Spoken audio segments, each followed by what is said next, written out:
welcome to my fish room. Okay, this is Evil Parrot day 24. Come to the conclusion. There's only one way we're getting rid of Evil Parrot. We're gonna drive you to a park and set you free. Yes, you'll be able to live in the wild with other birds, not anything like you. In the winter, it's going to get cold, okay? But it was either this or I bought this chicken rotisserie device last weekend at a garage sale. It's called Set It and Forget It.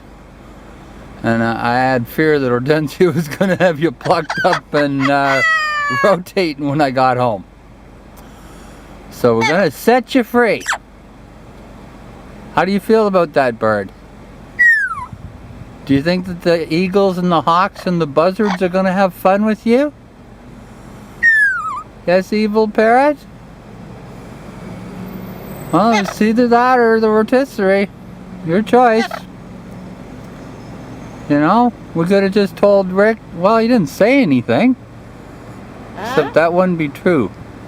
You're an evil parrot because you never shut up. Never, ever, ever. Yeah, you think you're so cool. Evil parrot.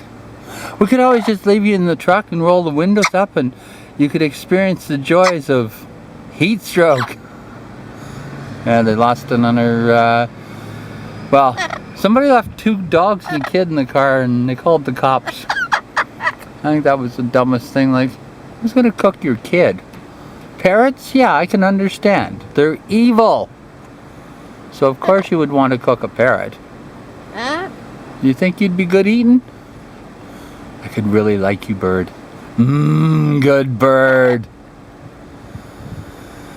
Okay, well, let's take you and set you free. Bye. Okay, Evil Parrot, were you excited about getting to be set free in the park? Yeah, no. I brought you to your house. It was the only way we could get rid of you. Do you feel bad? You certainly don't say anything. Alright. Bye-bye, Parrot.